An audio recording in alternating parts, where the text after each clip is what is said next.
There's one situation that most people have experienced. After years of daily use, a TV remote gradually becomes less responsive. At first, it works only on and off, so replacing the battery seems like the obvious solution.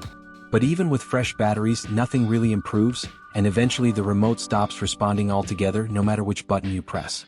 And don't get frustrated if your TV remote is acting the same way. Let's take a look at how I bring it back to life. The first step is to check the pair of AA batteries inside the TV remote. Even though I mentioned earlier that the batteries were replaced not long ago, simply saying that isn't enough to convince everyone. So I'll test the batteries first to rule out a power issue before moving on to the other possible causes.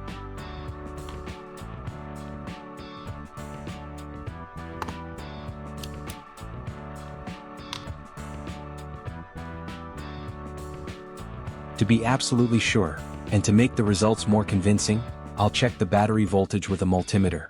It's the most reliable way to confirm that the batteries are still in good condition. A reading of 1.47 volts on the display shows that the first battery is still in excellent condition and is capable of providing stable power to the remote. The second battery measures 1.15 volts. Although it's lower than the first battery, it still provides enough power for the remote to operate normally.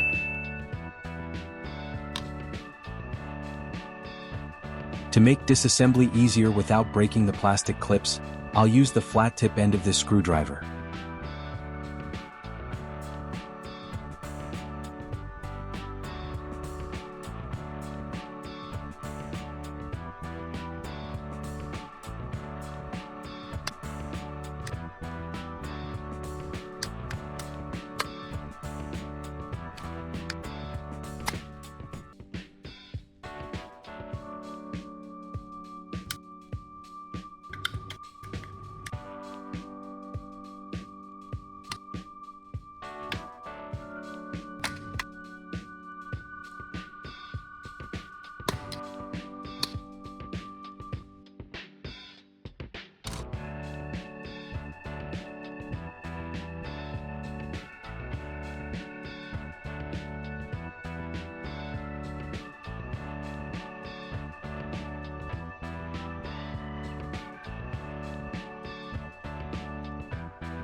After taking a close look, I decided to work on the remote circuit board first.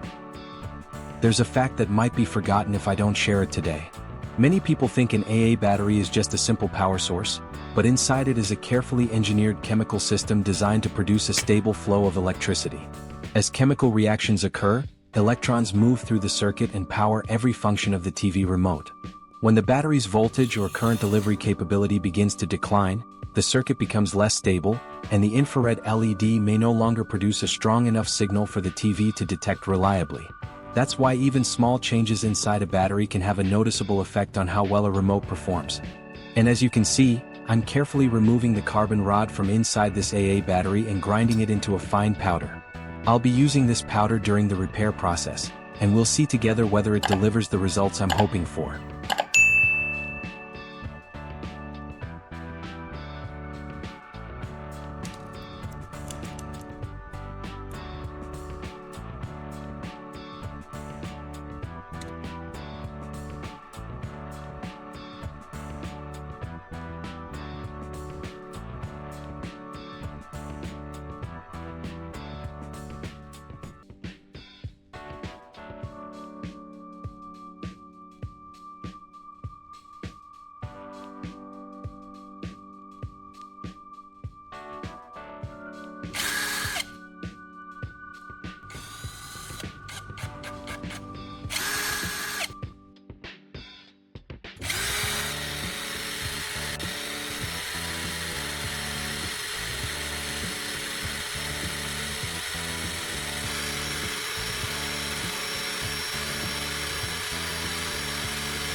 This is toothpaste.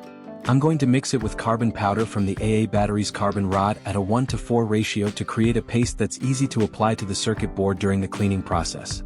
After spreading it over the areas I want to clean, I'll let it sit briefly before wiping it away and checking the results.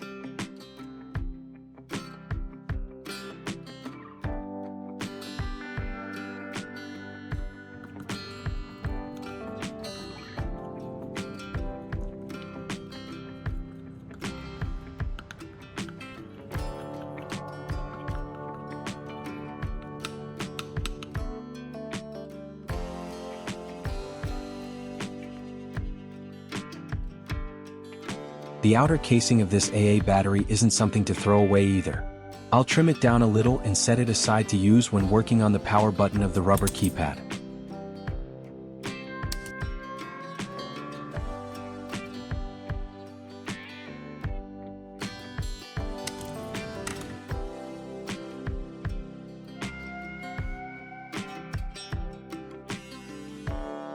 Alright, now I'm going to clean the remote circuit board.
Looks nice and clean, doesn't it? Now I'll set the circuit board down and move on to repairing the power button on the rubber keypad. Here's the metal piece from earlier. I'll trim it down to the right size and secure it inside the power button on the rubber keypad. This is a technique that has been shared by many people over the years. Once it's in place, we'll test the remote together and see how well it performs.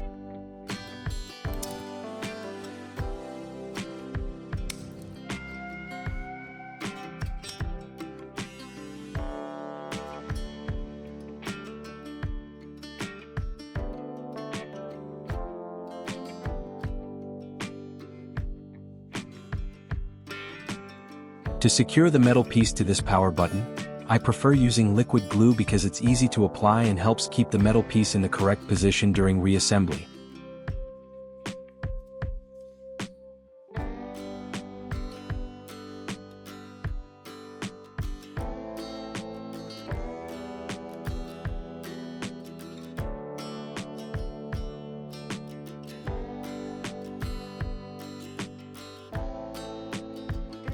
With all the major issues taken care of, it's time to put the remote back together.